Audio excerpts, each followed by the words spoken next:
सभी को नमस्कार। स्वयं के इस ऑनलाइन पाठ्यक्रम में जिसका शीर्षक है तर्क संग्रह भारतीय दर्शन का प्रवेश द्वार के प्रथम सप्ताह के 5वें दिन के व्याख्यान सत्र में मैं डॉक्टर तुलसी कुमार जोशी आप सभी का हार्दिक स्वागत।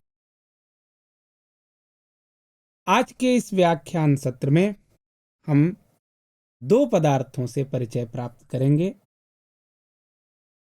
समवाय एवं अभाव। इस व्याख्यान सत्र का प्रयोजन समवाय एवं अभाव का परिचय प्राप्त करना है। आइए हम समवाय से परिचित हों। समवाय संबंध किन पदार्थों के मध्य होता है? सर्वप्रथम हमें यह जानना है कि संबंध दो पदार्थों के बीच में, हर दो पदार्थों के बीच में कोई ना कोई संबंध अवश्य। सभी पदार्थ एक दूसरे से संबद्ध रहते हैं। संबंध अनेक प्रकार के हैं।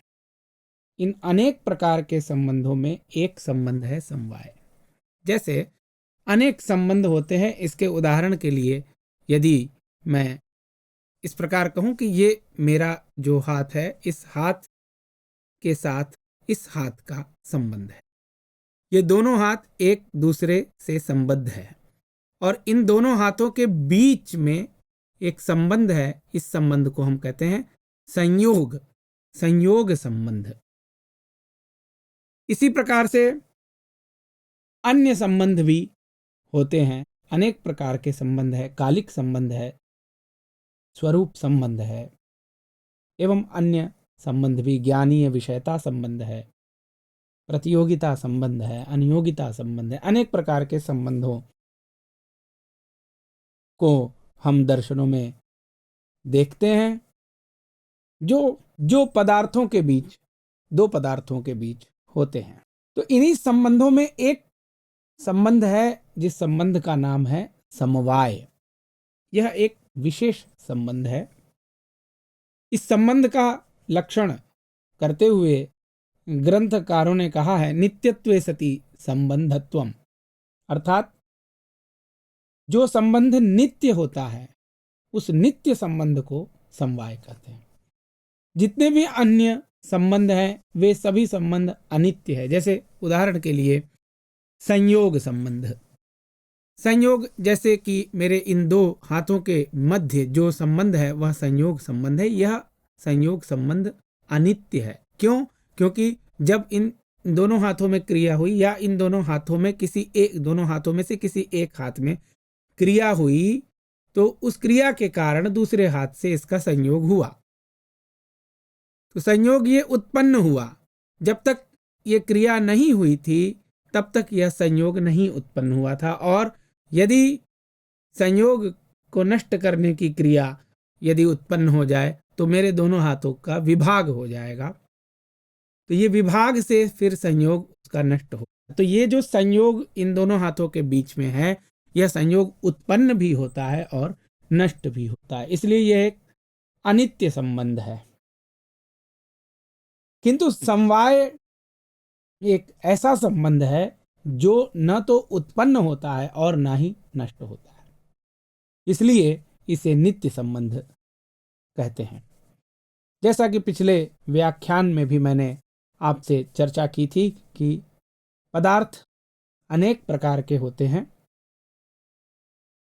उनमें से कुछ पदार्थ ऐसे हैं जो उत्पन्न भी नहीं होते हैं एवं नष्ट भी नहीं होते हैं। ऐसे पदार्थों को हम दर्शन की भाषा में नित्य पदार्थ कहते हैं।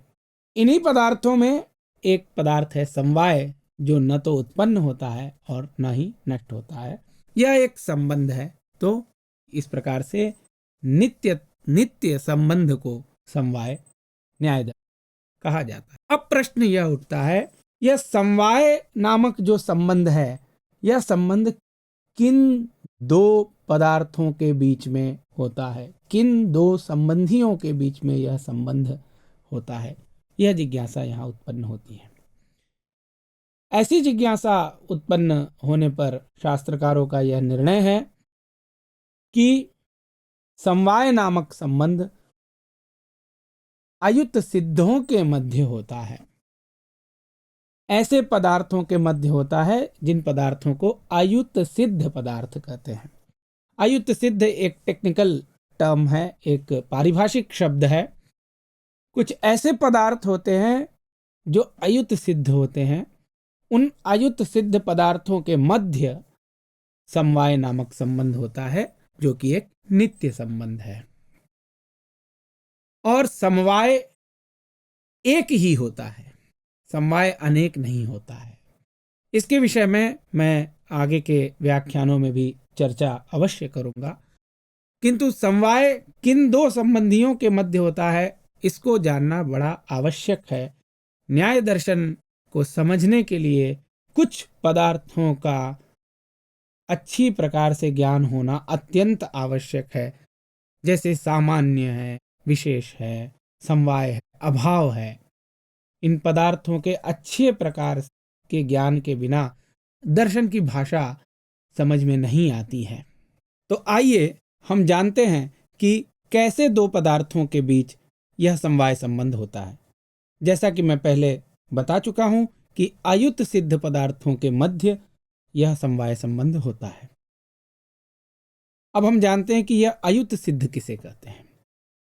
न्याय दर्शन में अयुत सिद्ध के विषय में पर्याप्त चर्चा प्राप्त होती है। अयुत सिद्ध का इस प्रकार से लक्षण किया जाता है कि ययोर्द्वयोः पदार्थयोर् मध्ये एकम अविनश्यत् अपराश्रितमेवावतिष्ठते तौ अयुत सिद्धौ। इसका अभिप्राय यह है कि जिन दो पदार्थों के मध्य एक पदार्थ जब तक विनाश की अवस्था तक नहीं पहुंचता है, जब तक विनाश की अवस्था को नहीं प्राप्त होता है, तब तक जो दूसरा पदार्थ है उस अविनश्यद अवस्थापन्न पदार्थ को आश्रित करके ही रहता है। ऐसे जो दो पदार्थ होते हैं, इन दो पदार्थों को अयुत सिद्ध कहा जाता है। तो ऐसे पदार्थों को समझने के लिए हम कुछ उदाहरण आपके सामने प्रस्तुत करते हैं। जैसे घट, घट अर्थात मिट्टी का घड़ा। न्याय दर्शन में सर्वप्रथम कोई भी दृष्टांत यदि दिया जाता है तो यदि संभव हो तो घट का दृष्टांत दिया। घट का अर्थ है मिट्टी का घड़ा। तो हम घट को लेकर के चर्चा करते हैं कि घट और घटत्व, ये दो पदार्थ। घट एक द्रव्य है, पार्थिव द्रव्य है, और उसमें रहने वाला एक सामान्य है, एक जाति है, घटत्व जाति। ये दो पदार्थ अयुत सिद्ध होते हैं। क्यों अयुत सिद्ध होते हैं? क्योंकि घट जब उत्पन्न होता है, उसके उत्पत्ति से लेकर के विनाश की अवस्था तक, नाश के क्षण के पूर्व क्षण तक जो घटत्व है, वह घटत्व घट में ही रहता है और कहीं नहीं रहता है, घट का आश्रयण करके ही रहता है। एक दूसरे उदाहरण से समझते हैं।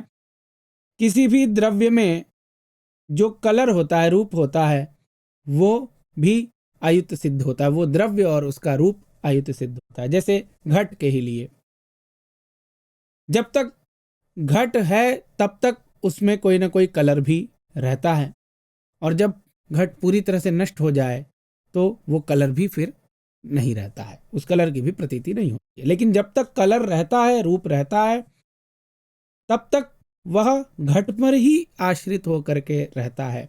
ऐसा नहीं हो सकता कि कोई व्यक्ति किसी घट को लेकर के आए किंतु उसका रूप वहीं छोड़ दे, रूप न ले आए। कोई व्यक्ति किसी घट को लेकर के आए किंतु उसमें रहने वाला जो घटत्व सामान्य है, घटत्व जाति है, उस जाति को वहीं छोड़ दे। ऐसा नहीं हो सकता है। हमेशा जब तक घट रहेगा तब तक उस घट में घटत्व जाति भी रहेगी और उस घट के रूप भी रहेंगे। तो ऐसे दो पदार्थ, जिन दो पदार्थों के मध्य एक पदार्थ जब तक विनाश की अवस्था तक नहीं पहुंचता है, तब तक जो दूसरा पदार्थ है वो उस पदार्थ का आश्रयण करके ही रहता है। ऐसे दो पदार्थों को न्याय दर्शन की भाषा में अयुत सिद्ध पदार्थ कहा जाता है। ऐसे पदार्थों के मध्य जो संबंध होता है, इसी संबंध को हम समवाय संबंध कहते हैं। तो यह समवाय संबंध किन किन पदार्थों के बीच होता है? तो अयुत सिद्ध पदार्थों के बीच होता है। अयुत सिद्ध पदार्थ कौन कौन से हैं? तो इसके विषय में आचार्यों ने कहा है, अयुत सिद्ध पदार्थ जाति एवं व्यक्ति है। अर्थात जाति और व्यक्ति, व्यक्ति का अर्थ है जाति जहां पर रहती है, जिस आश्रय में रहती है, द सबस्ट्रेटम ऑफ द जाति इज कॉल्ड व्यक्ति। उसे व्यक्ति कहते हैं जहां पर जाति रहती है। जैसे घटत्व एक जाति है, वो घट पर रहती है, तो घट एक व्यक्ति है। घट अनेक हैं तो अनेक व्यक्ति हैं। अनेक व्यक्तियों में, अनेक घट व्यक्तियों में एक घटत्व जाति रहती है। तो जाति और व्यक्ति, ये दो पदार्थ अयुत सिद्ध पदार्थ कहलाते हैं और इन दो पदार्थों के मध्य समवाय संबंध होता है। इसी तरह से गुण एवं गुणी, ये दो पदार्थ भी अयुत सिद्ध पदार्थ कहलाते हैं, क्योंकि गुण, कोई भी क्वालिटी, जो गुण है वो जब तक रहता है तब तक वो गुणी पर आश्रित होकर के ही रहता है, अपने आश्रय पर आश्रित होकर के ही रहता है। गुण स्वतंत्र रूप से अपने गुणी को छोड़ करके कहीं नहीं रहता है। इसका अभिप्राय यह है कि गुण रहता कहाँ है? तो गुण द्रव्य में ही रहता है। तो कोई भी गुण हो, वो जब तक रहेगा तब तक किसी न किसी द्रव्य पर आश्रित होकर के ही रहेगा। जैसे ये एक वस्त्र है, इस वस्त्र में एक गुण है, कलर है, रूप है। ये जो रूप है, ये इस वस्त्र जब तक रहेगा तब तक इस वस्त्र का आश्रय करके ही रहेगा। ऐसा नहीं हो सकता है कि मैं इस वस्त्र को इस कलर के बिना ले आऊं या पहन लूं, ऐसा नहीं हो सकता है। ये इसको नहीं छोड़ सकता है। तो जो इसका कलर है और जो ये वस्त्र है, इन दोनों के बीच में जो संबंध है वो समवाय संबंध है। तो गुण और गुणी, ये दोनों अयुत सिद्ध पदार्थ होते हैं। इन दोनों के मध्य जो संबंध होता है वह समवाय संबंध होता है। उसी तरह क्रिया और क्रियावान के बीच में जो संबंध होता है वह समवाय संबंध होता है। क्रिया, जैसे हमारे हाथ में एक क्रिया हो रही है, तो ये क्रिया और मेरा हाथ है क्रियावान। तो इन दोनों के मध्य में, क्रिया एवं क्रियावान, इन दोनों के मध्य में जो संबंध है वह भी समवाय संबंध है। ये क्रिया और क्रियावान दोनों अयुत सिद्ध पदार्थ हैं।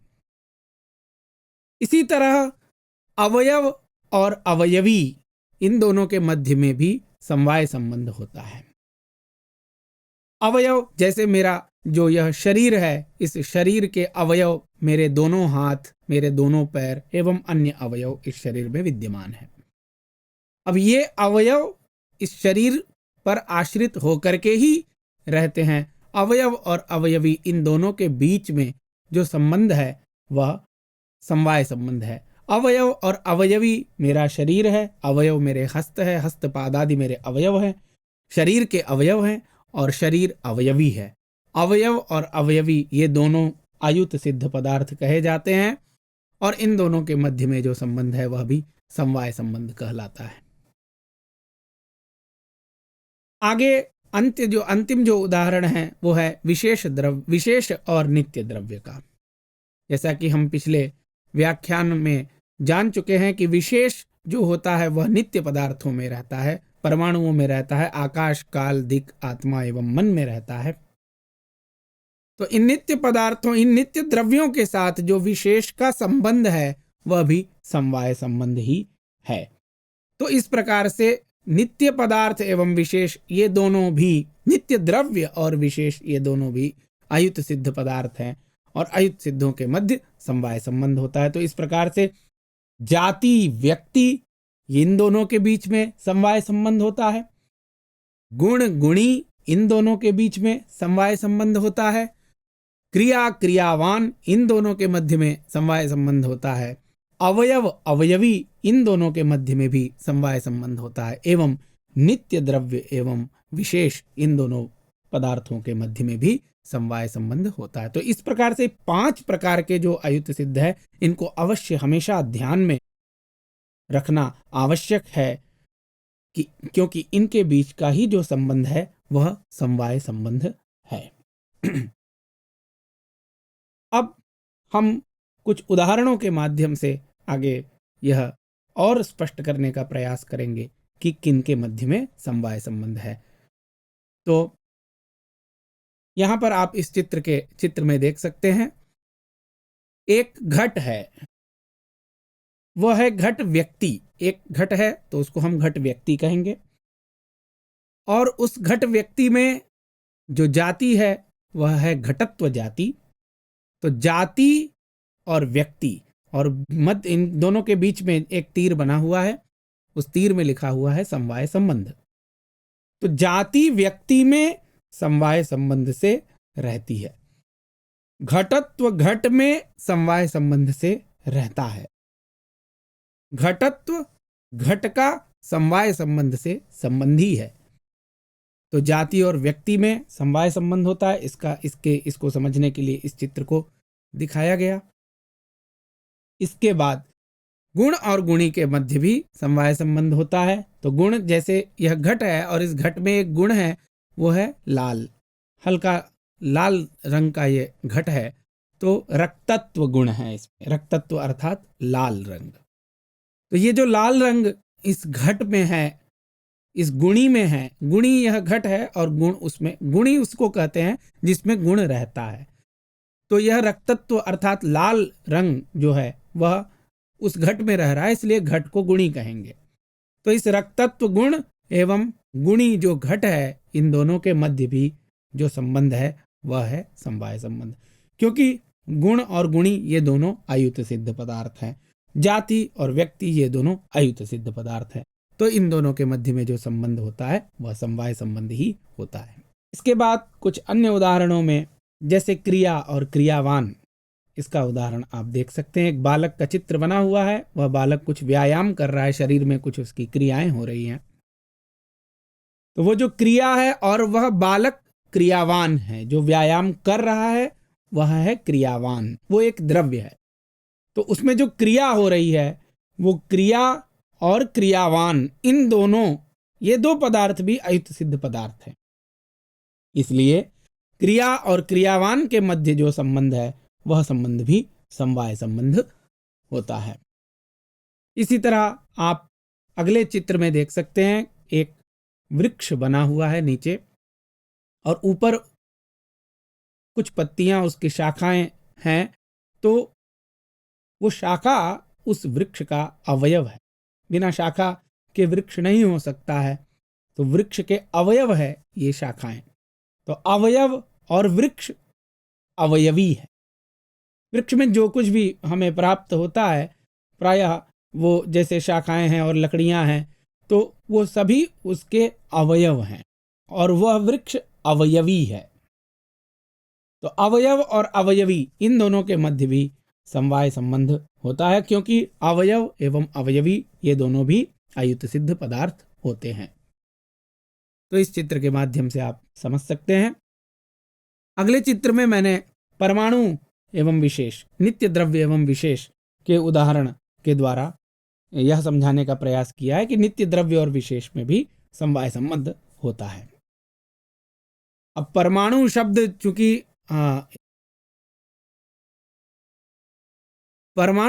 चूंकि हमारे न्याय दर्शन में, वैशेषिक दर्शन में इन शब्दों का प्रयोग किया गया है, लेकिन जो आधुनिक विज्ञान में जिनको परमाणु कहा जाता है, यहाँ पर परमाणु शब्द का वह अर्थ नहीं है। मैं बहुत ही स्पष्ट आपको करना चाहता हूँ कि परमाणु शब्द की जो दार्शनिकों के, भारतीय दर्शन के अनुसार परिभाषा है वह यह है कि यस्मात् परमः अणुर नास्ति सह परमाणु, अर्थात जिससे छोटा कोई भी कण नहीं है, कोई भी वस्तु नहीं है, जो सबसे सूक्ष्म वस्तु है। परम अणु, अणु का अर्थ होता है सूक्ष्म, छोटा, फिर उसको हम डिवीजन नहीं कर सकते, उसके बाद फिर हम उसको डिवाइड नहीं कर सकते। जो सबसे छोटा कण है या जो सबसे छोटा अवयव है, जो अनडिवाइडेबल है, उसको परमाणु हमारे शास्त्रों में, दर्शनों में कहा जाता है। तो जो परमाणु होता है उसको फिर से हम उसका विभाग नहीं कर सकते, वो सबसे छोटा अवयव है। तो उस परमाणु में चूंकि वो नित्य है, इसलिए उस परमाणु में नित्य द्रव्य में विशेष रहता है। और यह जो विशेष और नित्य द्रव्य है, ये दोनों अयुत सिद्ध पदार्थ हैं। अतः इन दोनों के मध्य में जो संबंध है वह संबंध भी समवाय संबंध है। समवाय के बाद क्रम, पदार्थों के क्रम में अभाव पदार्थ का क्रम आता है। सभी पदार्थों में, सभी 7 पदार्थों में अंतिम पदार्थ के रूप में आचार्य अन्नम भट्ट जी ने अभाव पदार्थ की गणना की है। 6 पदार्थ, इनके अभाव के पूर्व वाले जो 6 पदार्थ हैं उनको भाव पदार्थ कहा जाता है, और 7वें पदार्थ को अभाव पदार्थ कहा जाता है। अभाव को समझने के लिए हमें दैनिक जीवन में होने वाली प्रतीतियों पर थोड़ा ध्यान देना होगा। सामान्य शब्दों में यदि मैं अभाव के बारे में आपसे कहूं, तो जिस वस्तु की प्रतीति जहां पर नहीं होती है, उस वस्तु का वहां पर अभाव होता है। जैसे उदाहरण के लिए मान लीजिए ये मेरे हाथ है, और मानना नहीं है, ये मेरा ही हाथ है, और इस हाथ में यह मोबाइल विद्यमान है। अब इस मोबाइल की प्रतीति मेरे हाथ में इस समय हो रही है, और जब मैं इस मोबाइल को यहाँ से हटा देता हूँ, तो अब उस मोबाइल की प्रतीति मेरे हाथ में नहीं हो रही है। अब उस मोबाइल का अभाव मेरे हाथ में है। तो ये एब्सेंस या अभाव इसको कहते हैं। तो जिस वस्तु की प्रतीति हमें जहां पर नहीं होती है, वहां पर उस वस्तु का अभाव होता है। तो अभाव नामक एक पदार्थ 7वें पदार्थ के रूप में परिगणित है। तर्क संग्रह में 4 प्रकार के अभावों को कहा गया है: प्रागभाव, प्रध्वंसाभाव, अत्यंताभाव एवं अन्योन्याभाव। ये 4 डिफरेंट टाइप्स ऑफ एब्सेंस हैं, अलग अलग प्रकार के अभाव हैं। इनकी प्रतीति भी हमें अलग अलग तरह से, यद्यपि अभाव में कोई विशेषता नहीं है, सभी अभाव ही है, लेकिन प्रतीतियों में विशेषता होने के कारण अभाव को भी अलग अलग माना जाता है। तो 4 प्रकार से हमें अभावों की प्रतीति होती है। जैसे उदाहरण के लिए सर्वप्रथम प्रागभाव। प्रागभाव उसे कहते हैं जो किसी वस्तु के उत्पन्न होने के पूर्व में उसका अभाव रहता है, तो उसे हम प्रागभाव कहते हैं। जैसे मेरे जन्म से पूर्व जो मेरा अभाव है वह मेरा प्रागभाव है, या किसी भी घट के उत्पत्ति के पूर्व जो घट का अभाव है वह घट का प्रागभाव कहलाता है। अब प्रागभाव की प्रतीति हमें कहाँ होती है? जहां पर घट उत्पन्न होने वाला है वहां पर हमें प्रागभाव की प्रतीति होती है। इन अभावों के विशेष लक्षणों की चर्चा आगे स्वयं ग्रंथकार करने वाले हैं, इसलिए विशेष लक्षणों की चर्चा इस व्याख्यान सत्र में नहीं होगी, किंतु सामान्य अभाव के स्वरूप के ज्ञान के लिए प्रागभाव किसे कहते हैं इसको जानने के लिए यही समझना है कि उत्पत्ति के पूर्व में जो अभाव होता है किसी वस्तु का, उस अभाव को उस वस्तु का प्रागभाव कहते हैं। प्रध्वंसाभाव दूसरा अभाव है। प्रध्वंसाभाव का मतलब है नाश, डिस्ट्रक्शन। तो किसी वस्तु के उत्पन्न होने के बाद जब उस वस्तु का ध्वंस होता है, उस वस्तु का नाश होता है, तो उस अभाव को, वस्तु के उस अभाव को, उस वस्तु का प्रध्वंसाभाव कहते हैं। प्रध्वंसाभाव के बाद क्रम आता है अत्यंताभाव का।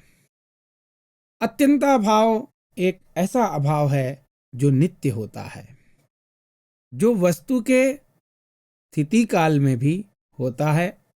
वस्तु का अभाव वह अत्यंताभाव है, तीनों कालों में वह अभाव विद्यमान रहता है। त्रैकालिक संसर्गावच्छिन्न प्रतिता का भाव, अत्यंता भाव। जैसे मैंने उदाहरण दिया कि मेरे हाथ में मोबाइल का अभाव है। ये जो अभाव है ये अत्यंता भाव है। इस अभाव को हम अत्यंता भाव कहते हैं। तो इस प्रकार से अत्यंता भाव तीसरा अभाव है। और चौथा अभाव है अन्योन्याभाव। अन्योन्याभाव का अर्थ है एक वस्तु का दूसरी वस्तु में जो अभाव है। एक तरह से सभी वस्तुएं एक दूसरे से भिन्न भिन्न होती हैं, तो भिन्न भिन्न होने का ही मतलब है भिन्न होना। एक का दूसरे से भिन्न होने का मतलब है एक का दूसरे में अन्योन्याभाव। ये जो भेद है, एक वस्तु का दूसरे वस्तु में जो भेद है, इस भेद को ही अन्योन्याभाव कहते हैं। तो इस प्रकार से 4 प्रकार के अभाव का यहां पर संक्षेप में मैंने विवरण प्रस्तुत किया। इसी के साथ हमारे प्रथम सप्ताह के सारे विषयों की व्याख्या हो चुकी है। अब हम क्रम से प्रथम दिन से लेकर के आज के दिन तक जिन जिन विषयों पर व्याख्यान हुआ है उन विषयों की चर्चा, उन विषयों को आपके साथ संक्षेप में साझा करेंगे, जिससे कि आप इससे संबंधित जो भी असाइनमेंट्स या जो भी परीक्षाएं होंगी उनके विषयों से आप अवगत हो सकेंगे। तो प्रथम सप्ताह में हम लोगों ने किन किन विषयों पर चर्चा की? तो प्रथम जो दिन था उसमें हम लोगों ने भारतीय दर्शन का संक्षिप्त परिचय देखा। फिर न्याय शब्द का क्या अर्थ है एवं तर्कशास्त्र के अध्ययन का क्या प्रयोजन है, क्या फल है। फिर न्याय शास्त्र की जो शैली है, प्रवृत्ति का जो प्रकार है, पे हम लोगों ने चर्चा की। उसके बाद उद्देश्य किसे कहते हैं, लक्षण किसे कहते हैं एवं परीक्षा क्या होती है, परीक्षा के विषय में विशेष चर्चा अग्रिम सप्ताह में होगी। दूसरे दिन जो चर्चा हुई उसमें तर्क संग्रह ग्रंथ के प्रतिपाद्य विषय कौन कौन से हैं, 7 पदार्थ कौन कौन से हैं, तर्क संग्रह शब्द का मंगलाचरण क्या है, उसका क्या अर्थ है, तर्क संग्रह शब्द का क्या अर्थ है, 7 पदार्थों के क्या नाम हैं, इन पर चर्चा हुई। तीसरे दिन लक्षण को बनाते समय ध्यान में रखने योग्य जो बातें हैं, वस्तुतः मूल रूप से जो 3 दोष हैं, उन 3 दोषों के स्वरूपों पर चर्चा हुई, अव्याप्ति, अतिव्याप्ति एवं असंभव। उसके बाद द्रव्य का लक्षण, गुण का लक्षण एवं कर्म का लक्षण का निरूपण हुआ। फिर चौथे दिन के व्याख्यान में सामान्य का निरूपण किया गया और विशेष का निरूपण किया गया। और 5वें दिन के व्याख्यान में, आज के व्याख्यान में, समवाय एवं अभाव का निरूपण किया गया। तो इस प्रकार से 7 पदार्थों का एक संक्षेप में परिचय इस सप्ताह आपको दिया गया है।